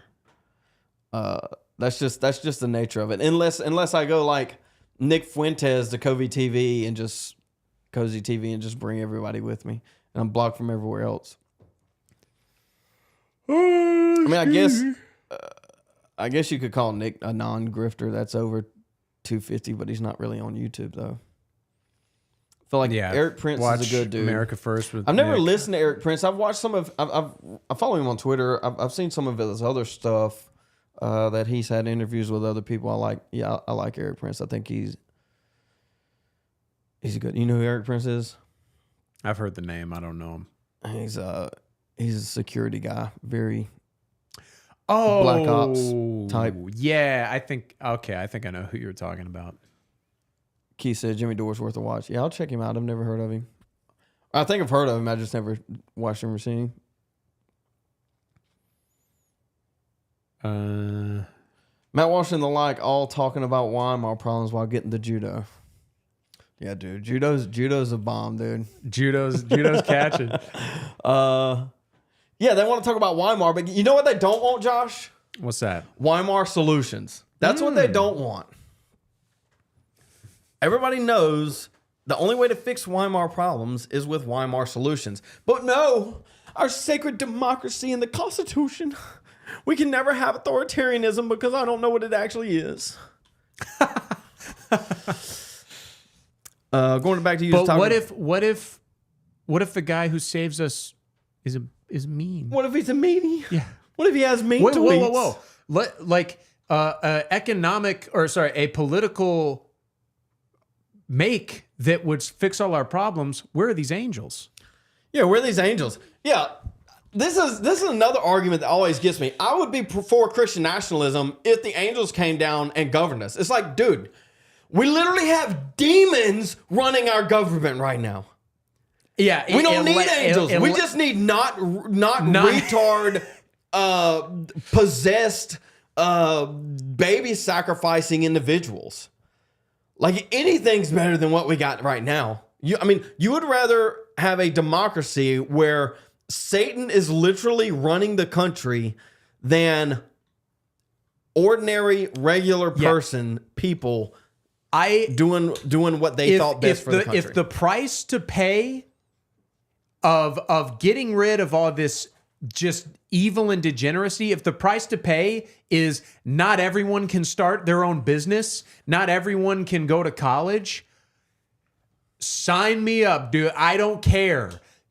The world needs ditch diggers, and let's be honest, some people have to be told that's all they can do. Let's just be real about it. Well, that's exactly right. I mean, everybody is different. Not everyone is equal. That's how this works. If you are different, you are not equal. We are inherently equal in value, in personhood, if you will, that you can all be saved. But we're not equal in almost any other aspect. And so the application of that necessarily means that everyone has a role to which they ought to play in society. Used to be your father was a carpenter, so you go learn your carpentry trade. Used to be your father's a plumber or a trades worker, or your father's a banker, a financial advisor. You go to school and you learn that, and then you go do the thing that your father does, because it is understood, the science, the history has proven that children are better at what their parents do than they are at something else. Absolutely. That's been played out. Absolutely. It's not been played out. It's been observed. And that's essentially, that's concrete. And so what we have is people that are overachievers and are a burden to the system. Not everyone needs to go to college, but everyone does go to college now because it's just accepted. It's like a second high school. They go to college for the experience. You don't need to go to college for human studies or whatever it is. You don't need to go to college. You know, they ought to have like the medical field, lawyers, you know, some of these secondary master's and doctorate degrees. Yes, you need to go to school, but the problem is when you have people that are overachievers in positions of, you could call it power, I guess, management, that they're incapable of basic management, yet they're mid and top tier management. And so it just destroys the system because they're in the wrong place. Like there's nothing wrong with factory work. Some people just need to go work in a factory. And here's the thing, like they think that sounds like below them, but honestly, people would be happier. They would be happier. It's observed that most people are designed to do a repeatable task. Work on the assembly line, and people think like, oh, I'll do that forever. Sucker the tobacco. But I can't follow my dreams of, like, I don't know, being in a movie or something. You'll be fine, dude. Like, let the gays be in all the movies. It's fine. Yeah, everybody wants to be a leader. Nobody wants to follow anything. Jim from Florence says, we went to college to keep us out of the workforce to save space for the boomers. We went to college to keep us out of the workforce to save space. I don't know if it's all in favor of the boomers. I think most people went to college for the experience, especially nowadays. Maybe it might have been a little bit different. I think the boomers are just ignorant. Like it's not like the boomers are maliciously working against us. Yeah. They are in act, but it's because they're naive. It's because they have been indoctrinated with all this crap. You can use retard if you want to. Yeah, they're retarded. And basically biologically there is biological evidence that shows like you kind of become like crotchety with age, you know? So now all the fun-loving hippie stuff, now they're becoming staunchy old, you know, like curmudgeons. And what are they doing? They're pointing out all the problems that essentially they are the cause for and complaining about it. Yes. So basically, but they don't want to take any accountability. Yes. Their idea of themselves is that they are the best people who have ever lived. Oh, for sure they are. They are, Josh. That all of human history was working up to them, and then for some reason the next generation sucks. Our generation sucks. So they are, in their own minds, the best generation to have the best people that were ever born. Like I said, I went to school for the experience and got none of the experience. Where the white women at? Josh had he's got two. He says military theocracy handled issues in Greece. My grandmother told me they cracked down on the dissident combatants, communists, and other arrested hippies and forced cutting their hair and enlisted them as soldiers. It worked for Greece stability, and it really needed that after the losses in World War II. Too many people are dumb to have a voice in the country. Yeah, I think they should have cracked. I mean, I'm not a fan of Vietnam, but I think they should have cracked down on a bunch of the hippie stuff after Vietnam. As somebody that grew their hair out below my shoulders, I'm very much in favor of mandatory haircuts. In all society? Like just in general or in the military? I'm going to say all society. I definitely think men should not be growing their hair out that long. I would prefer a culture in which you didn't have to enforce it, but I think... Listen, if you're living off the land... Start going around. We need to send ICE agents. We need to come up with a new task force that's not ICE. That's just, I don't know, cut. We need to send cut raids out and just start zipping people's hairs off. Arm them with cordless trimmers, and just go up and zip people's hair off. If you're Popcorn Sutton living off the land at the Appalachian Mountains, fine, whatever. But if you live in a town that's bigger than like 200 people, it's going. I'll tell you this, and I've seen this more than just myself, is when you have piercings long hair, below the neck or on the nose. When you have long hair and you get it cut, your attitude like it literally changes overnight. I don't know if you've ever met someone that had long hair and then they got their hair cut. The attitude changes. There's something about it. I don't know what it is. I've seen it too many times, especially with kids coming out of high school. We would always grow it out. Does it improve? Yes. Yes. Okay. Yes. But because long hair you associate with rebel, but it's vagabond. It's like lazy. Yeah, I don't know what it is, because we would always, think about it like this. I don't know if anybody played high school football, but you go to football camp, everybody shaves their head. Like that's just the thing you do. And it's not just, hey, shave your head. There's something that goes along with it, and I think it has to do with I don't know. There's an attitude adjustment that comes with shaving heads, especially when it's long to start with. I got to get going here soon. No, by the way. That's true. I cut mine 2 days ago. I feel stronger somehow, focused. Yeah, I don't know. I just noticed, is it Josh I or Josh L? I think it's Josh I. I think it's an I. So I just noticed your profile pic, Josh I. I don't know what movie that is with Ethan Hawke, but there's a great movie. I think it's called like Dawn Walkers. No, but it is a vampire movie. It's a fun vampire movie where basically he looks the like whole from world here? the whole world has become vampires. Like the majority of people are vampires now, but because of the minority of humans, they're running out of like blood to use. Food. Yeah, and essentially what happens in this world, if you're a vampire and you don't have human blood, you start to turn feral. Like you basically turn into this half bat, half human creature, and you go feral. And I'm just thinking about now how it's kind of like analogous to like immigration and whatnot. But anyway, that's a good movie. I think it's called Dawn Walker. I'm not totally sure. But Ethan Hawke vampire movie, look it up. It's fun. I still buzz my head since military. Can't confirm I'm better than everyone else. Daywalker, Training Day. Training Day, yeah. Do you like that movie? Have you seen it? Training Day? Yeah. I like Denzel Washington. I love Denzel Washington.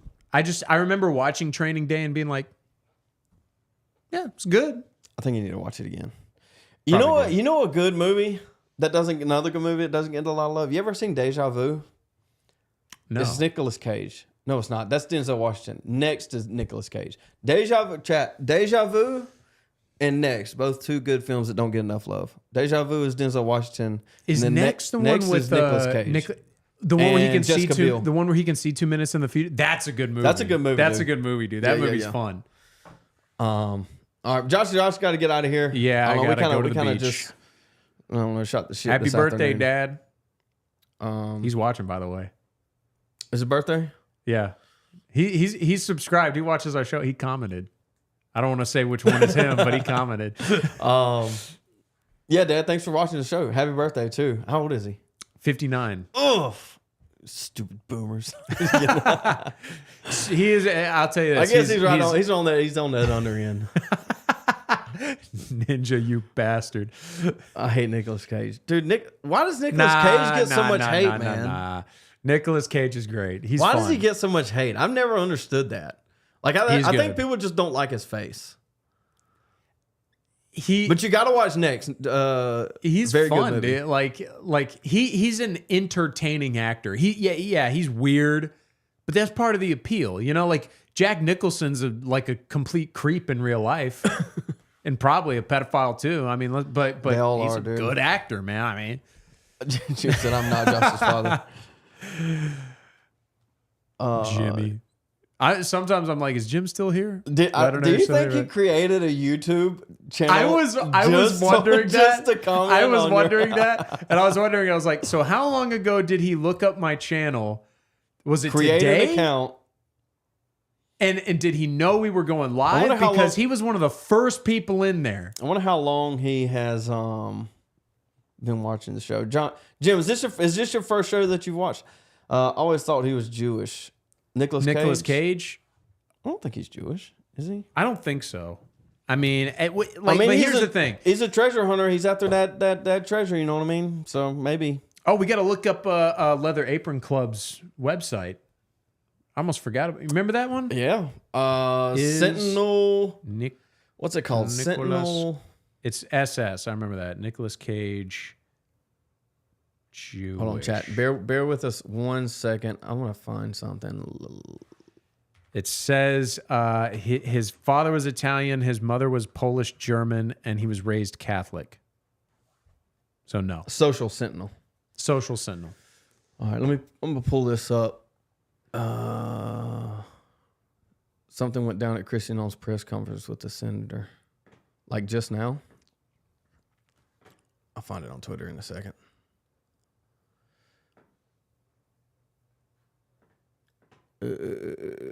Are you looking for the hotkey? It's right.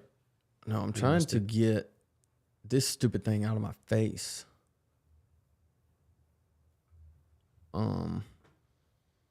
Is this is oh yeah, this is a website. Okay. Sorry, chat. Yeah, marijuana. I don't know why it leaves those up when I get done. Senator got tossed. All right, we're gonna let me find that first. Out. Yeah. Nicolas Cage. He's not Jewish. We just found that out. Let's see. Wonder if I hit the refresh if it'll come up. If anybody's got a link, you can put links in the chat. Yeah. What does? Also, welcome to the chat. Welcome to the stream. Alex Padilla or Padilla. Look, I've always been in favor of students coming in from other countries. That includes China. And that includes China. Look up, what was the name? Something Padilla? Oh, wait, hold on. Is this it? Was that it? No. Single immigrant is going out and they are killers. And that is the problem. You know that's a fake accent? Oh, Jasmine Crockett? Yeah, I know. But they don't. Girl. I'm going to kick your ass. And his real name is Clarence. Really? No. I was doing a callback to Amon. What is this? Okay, is that it? Out. All right. Cool. Other hand. Lay flat. Lay flat. Other hand, sir. Other hand. Who is this? I've never heard of this person. What happened? I don't know what happened. There's no recording allowed out here per FBI, right? I mean, what am I looking at hold on. here? What was the name again? Voice. Alex Padilla? Padilla, yeah. Padilla. Democrats no longer above the law. I voted for this. This doesn't seem like a big deal. I think he was just kind of like probably shouting, and then he probably just got handsy with a cop. Oh, Grok tells us, what did this guy do to get handcuffed? Padilla reportedly handcuffed after interrupting a press conference by Kristi Noem in Los Angeles. He attempted to ask a question about ICE operations before the Q&A session. Oh, he was probably heckling. Yeah. I think he was just being rambunctious. Chat, do you know why got kicked out? The LA riot started? ICE was trying to raid like a drug cartel and human trafficking location, and they got mad about it and started rioting in LA. Like, these people want, like, the only conclusion you can come to is that these people want, I don't know, human trafficking to keep going. They want, I don't even understand, Josh. Like, why are these people still in America? Like, deport all of them. Not just the illegals, not just the immigrants. I want all of these commies. Anybody's got blue hair, gotta go, dude. Yeah. Just start profiling like that. Where's the Family Guy with the color chart. We can start there. Students coming in from other countries. That includes China. And we have 500,000 Chinese students coming. Oops. All right. I don't know. Yeah, chat. Nothing ever happens. I think it's fake and gay. Yeah, that's what Ninja said. Nothing ever happens. V, you called it back in the stream. Sorry. But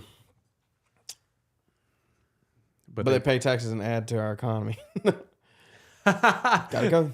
Gotta go.